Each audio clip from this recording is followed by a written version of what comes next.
A home in Teller County erupts into flames, with those living nearby hearing explosions. That very fire has now spread to 90 acres with no containment tonight. It's threatening right around 700 homes. Smoke filling the Highland Lakes area north of Florissant and Divide, forcing mandatory evacuations. We have a crew there live to bring you up-to-the-minute developments. And good evening. We begin tonight with that wildfire actively burning in Teller County. More than 2,000 people are evacuated at this hour as crews battle what's being called the Highland Lakes fire. The ignition point of that fire, a home on Beaver Lake Circle. At this hour, 700 homes are now in the evacuation area centered on the Highland Lakes subdivision and neighborhoods along County Road 5. Let's bring in KRDO 13's Paige Reynolds now, who's live at the Teller County Sheriff's Office with new information from fire crews. Paige. Heather Bart, we just got an update from the sheriff just moments ago. Now that fire nearing 100 acres, 0% contained right now. Fire crews are very concerned about it because of the conditions. It's cold, it's windy, and it smells like smoke. While it's not visible right now, that smoke continues to fill the air, making it just pretty tough to breathe right now. And officials say it's a huge concern for them. We do know one home has burned down, but at this time, thankfully, no injuries have been reported. Now, the Highland Lakes fire ignited around 4:30 this afternoon. An investigation is ongoing. Officials have confirmed it was man-made, starting in grassy areas and then spreading to the woods. Hundreds of homeowners have left the area under mandatory evacuation orders. It seemed like the sucker was dying down, but then they watched the thing move over into the trees, and that's when we evacuated. My mom described it because we'd already left. She was the last person there. She said that from where she was, she could see the flames going about 50 feet above the trees. So it was pretty nasty.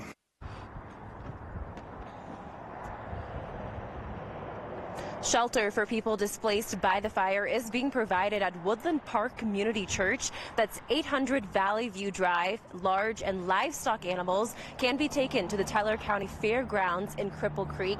Now it is super dry and cold right now. You can obviously see the high winds, which are only expected to get worse. Officials do say these conditions, they are continuing to fight the fire, but several agencies are out right now working hard to do so. We will be out here tracking the latest and bringing it to you once we know more. Reporting live, Paige Reynolds, KRDO 13. All right, Paige, thanks for all the updates tonight. Temperatures in Teller County are fairly brisk at this hour, but even with the cooler conditions on the way, firefighters are in a race against time. A major cold front is on its way, and while winds are expected to be manageable overnight, that won't be the case if this firefight extends into tomorrow. Storm Tracker 13 Chief Meteorologist Mary Matthews is in now with what we can expect from those winds tomorrow. Mary? Yeah, we got a wall of wind just about 10 miles as the crow flies from where that fire is burning, just northwest of Divide. That's already kind of making the camera shake around there. Let's take that Woodland Park camera one more time. And you can see the little wobble in the camera, so you can tell the winds are picking up there across northern Teller County. And unfortunately, fire personnel are just going to be racing against the clock here. You'll notice again that burning just north and west of Divide, just in that Highland Lakes subdivision. If you'll notice though, we do have wind that is starting to increase just around Florissant. So some 30 to 35 mile an hour gusts there as you get up into parts of Park County, just west of Teller County. But 25 mile an hour gusts in the vicinity right now of that fire. And remember earlier today, it was between that 15 to 20 miles per hour. Those winds are going to more so veer out of the west-southwest as we move through tomorrow, and it's going to get a little stronger, unfortunately, as our next storm system nears the state of Colorado. Relative humidity levels have gone up just a bit, but they're going to go back down as we move through tomorrow. That means they go down to the teens and single digits. That means the air around that fire will continue to dry out even more, and unfortunately, that is a component that could help to fuel the fire. Right now, wind gusts 28 to 30 miles per hour there across portions of Huerfano County. But let me show you really quick here what we're going to expect as we move through Tuesday. So those winds really start to pick up across the Sangre de Cristos, the Wet Mountains, and then picking up across the foothills west of Denver. But look at this at about 10, 11 o'clock tomorrow morning. We're going to be between that 38 to 45 mile an hour gusts. Not a good situation, unfortunately, there in Taylor County. So we'll keep you posted on that, but we are looking for more high fire danger region-wide for tomorrow. We'll have more on our next storm system coming up in just a few minutes. All right, Mary, thank you. Tonight, a tattoo shop owner in Colorado Springs is sharing why she decided to paint a large, obscene mural on the roof of her business. The mural features several images of genitalia. We've blurred it out here. It's in response to the shop owner's frustration over a next-door apartment building, which has been towing their clients' vehicles without warning. KRDO 13's Tyler Cunnington spoke with the tattoo shop manager and property management about this dispute. Tyler. Yeah, that's right, Bart and Heather. Clients here at the Fallen Heroes tattoo shop just right south of Old Colorado City have been pulling into this alleyway and parking in these spots you see right behind me to head into their appointments. The only problem is these spots are actually on private property owned by this apartment complex right next door to them. And the frustrations from those shop owners stem from their clients getting towed so frequently this year. That's what led them to putting that rather risque mural on the top of their roof for those to see in the apartment, and also a message to apartment ownership. Shop manager Michelle Rizzuto says that they try to remind customers about not parking on that road, as do these signs that are posted on the apartment's private property. She says that typically tow drivers would come inside to give a warning to a client who may be parked wrongly. But in the last 3 months or so, there have been no heads up, and about 4 dozen tattoo shop clients have gotten their cars towed, some after very brief amounts of time inside. In response to it all, the shop has had a mural painted showing several images of genitalia. They say it's to show how they feel about the lack of cooperation they have with apartment management. We've asked them to put signs up or to paint the parking spots, put permit parking only or something in it. It's not our responsibility to mark your parking spots. It's your responsibility. The property owners contend to us in an email statement that there is enough signage and they are only complying with state towing laws for vehicles on private property. They also add that they are open to further communication with the shop owners here should they want to have more talk in the future. Reporting live here in Colorado Springs, Tyler Cunnington, KRDO 13. Tyler, thanks. Folks living in the area around UCCS tell KRDO 13 they are on edge after the sounds of overnight gunfire have become much more common on their once quiet streets. The latest example happening in the Cragmore neighborhood over the weekend.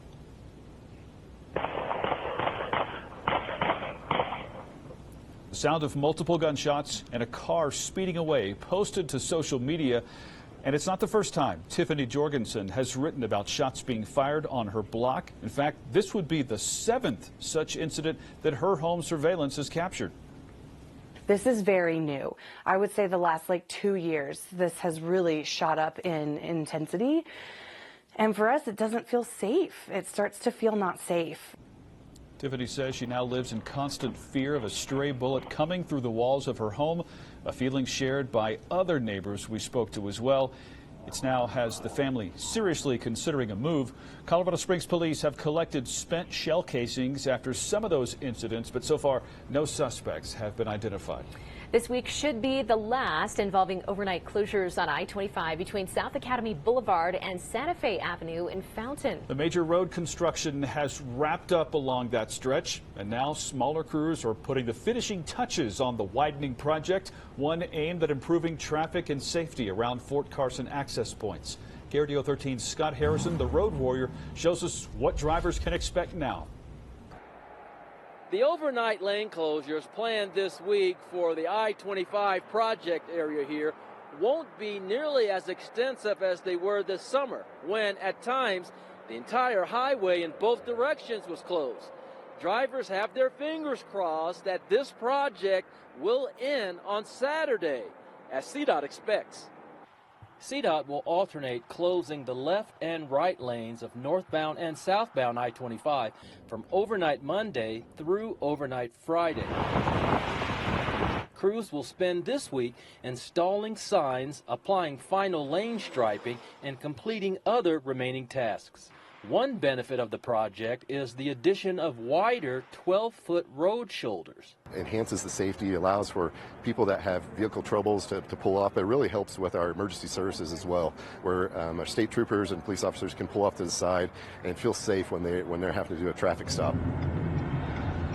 The improved stretch of I-25 also has concrete paving, a new center median, new guardrails, bridge improvements, and new twin overpasses at South Academy Boulevard. And for drivers who feel as though they've had to travel at a crawl through the 60-mile-per-hour speed limit posted here, that speed limit will increase to 75 miles per hour starting on Wednesday, but will drop back down to 60 during the overnight work. In El Paso County, I'm the road warrior, Scott Harrison, for KRDO 13. Of course, it often seems like one project ends only to have two more pop up in its place. If you have another project or road-related concern that you'd like to know more about, you can email Scott at roadwarrior@krdo.com. An important reminder for those who still have their 2024 ballots. Today was the last day to submit your ballot through the mail. According to the El Paso County Clerk and Recorder, ballots that were mailed off today will arrive in time to be counted, but anyone else needs to submit their ballot in person or take it to an official ballot drop box before 7 p.m. on Election Day. Anyone still trying to submit a ballot by mail now runs the risk of it arriving too late to be counted. And if you need a refresher before you cast that ballot, be sure to check out our voter guide at krdo.com. It's covering all the biggest races, initiatives, and questions on your November ballot. Just click the main menu, scroll down to Your Voice, Your Vote. Well, there weren't many analysts voting for the Denver Broncos to have a good year. And yet here we are with 5 wins and counting. Do the Broncos have a shot at breaking their playoff drought? A look at sports next.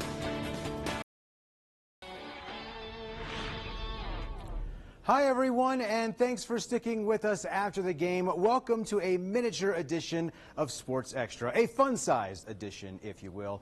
I am Danny Mata. Now, the Broncos are starting to break through. After taking down the Panthers 28-14, the Broncos are now 5-3 and very much in the playoff picture. If the season ended today, the Broncos would be a playoff team. But, of course, it doesn't end today. In fact, there are still more games ahead than there are behind. That said, the Broncos are looking good right now. Bo Nix is improving with each game, and that trend will need to continue as the Broncos' next 2 games are against the AFC's top 2 teams from a season ago. The Broncos will head to Baltimore for a showdown with the Ravens, and then they'll travel to Kansas City to play the Chiefs. If they win just one of those games, they'll be in a good spot for the stretch run of the season. A year ago, the Broncos had to scratch and claw their way out of a 1-5 hole just to give themselves a chance, and they still missed the playoffs. They ended up benching Russell Wilson, and all hope seemed lost. A year later, the Broncos have a real chance at the playoffs with a rookie quarterback. And the players appreciate how far they've come. It's amazing what can happen in a year, you know. We knew we didn't want to, we had a goal to do what we wanted to do. We wanted to win more, you know. And one of the things we wanted to do was just stop the run. On defensive side, you know, I'm speaking from defensive side, stop the run and then put them guys in passing situations. And everybody's balling, man. The D-line to the linebackers to the secondary guys making plays all over the field, man. We just enjoying each other and creating memories. I could see that this team is definitely on the rise, you know, to compete at the next level. And that's what we're looking forward to, you know what I mean, to be able to get to the next step, which is playoffs. Again, Broncos are in Baltimore on Sunday. Now, before we go, let's take a look back at some of the weekend's most insane plays in a segment we call Dude, That Was Sweet. We'll take this video full and check out this play as the Commanders are down 15-12, and Jaden Daniels with the game on the line, heaving this football downfield, and it is caught by Noah Brown for the touchdown. And somehow, some way, the Commanders managed to stun the Bears by a score of 18-15. Watch this again as Jaden Daniels heaves it downfield. How often do you see something like this? The deflection and the catch by Noah Brown. This is why you don't go for interceptions. Knock the ball straight down. Do not allow that to happen. Unfortunately, the Bears are going to learn that lesson the hard way. Jaden Daniels, Noah Brown with the Hail Mary. Dude, that was sweet. And dude, how about this play from Adam Troutman in yesterday's game with a one-handed catch for the touchdown against the Panthers. Yesterday was National Tight Ends Day, and boy, did Adam Troutman deliver. He had his best game of the season, which included that insane catch. I mean, I watch a play like that and I think, why don't they throw it to him more often? Maybe they should, because dude, that was sweet. If you like this, a reminder that you can watch Sports Extra every single Sunday at 10:35, where Rob and I will debate all kinds of things, recap the Broncos, get sound from the players, and enjoy things like Dude, That Was Sweet, every single Sunday at 10:35. But for now, we'll get back to the news. A human-caused fire explodes in size. Teller County residents under evacuation this evening. We'll continue to track all the updates coming up. And we've got a red flag warning out for tomorrow for I-25, the Eastern Plains, concerning high fire danger. Those winds are really going to kick up on Tuesday. We'll have more on that forecast coming up next.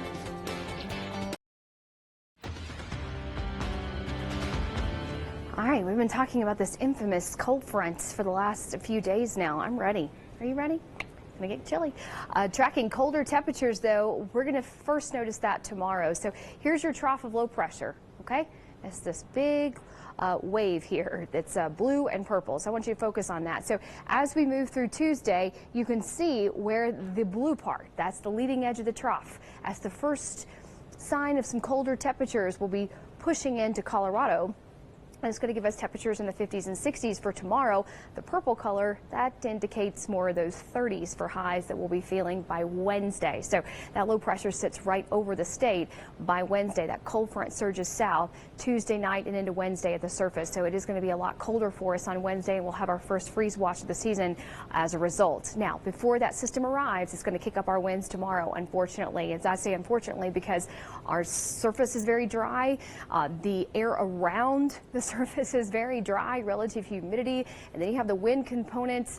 Unfortunately, that allows for the spreading of ongoing wildfires and even the possibility of one little spark to turn into a fast-moving blaze, unfortunately. So here we are Tuesday morning. So in the next few hours, those winds across the Sangre de Cristos, the ridge tops there in the wet mountains will start to increase just a bit with some 40-mile-an-hour gusts likely, but we're really going to start to feel those winds increase between 9 and 11 a.m. around Teller County, where we could get some winds upwards of about 30 to 35 miles per hour right there, unfortunately, around where that fire around Highland Lakes is burning. So not a good situation there. Those winds will be pumping in out of the west-southwest, and that gives you downsloping winds. So as those winds come off the mountains, they downslope in the lower terrain areas. It dries out the air even more, decreasing relative humidity and setting the stage for more high fire danger. So as we move through the afternoon, 50 to 60-mile-an-hour gusts will be probable here across the Eastern Plains. That's actually where our strongest winds will be, anywhere between that 38 to 45-mile-an-hour gust around the Pikes Peak region. So if you do have very light Halloween decorations outside, you want to secure those things tonight just so they don't end up in your neighbor's yard.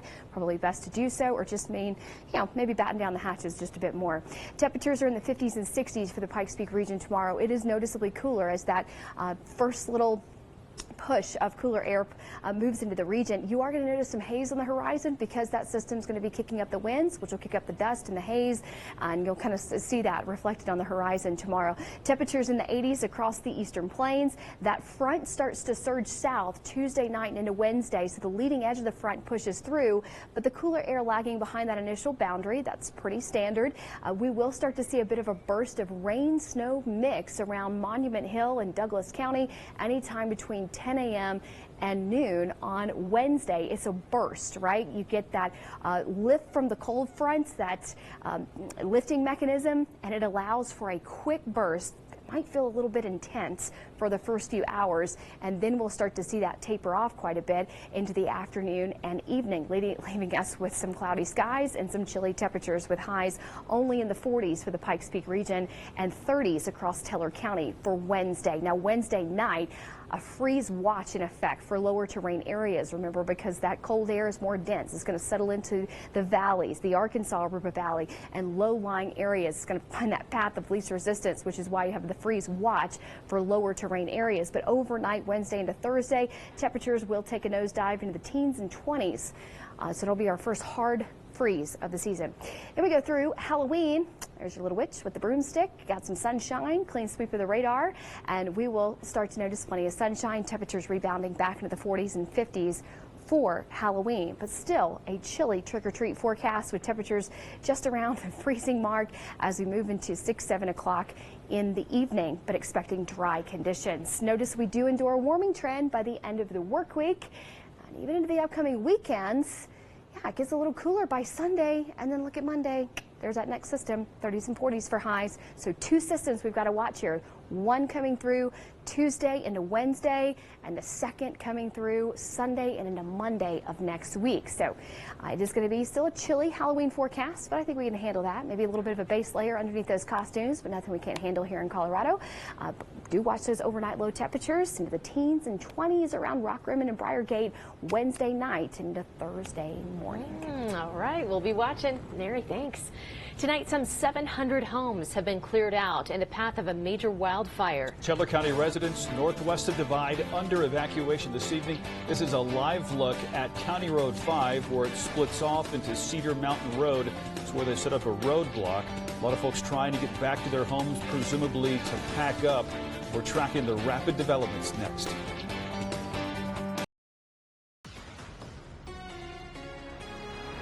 Welcome back. You're watching a special edition of KRDO 13 After the Game. We're tracking breaking news of a wildfire burning in Teller County near the town of Divide. The Highland Lakes fire is burning northwest of Divide in a mixture of pastures and densely wooded areas. It broke out earlier today along Beaver Lake Circle. Tonight, the fire is listed at somewhere between 90 and 97 acres with no containment. Tonight, 700 homes in the Highland Lake subdivision have been placed under a mandatory evacuation order, which has been in place since around 4:30 this afternoon. Residents with nowhere to go have been asked to shelter at the Woodland Park Community Church, and there's been a big mutual aid response, including crews from across Teller and El Paso counties. The Sheriff's Office has issued an emergency declaration in Teller County, which aids in freeing up additional firefighting resources from the state. More after this.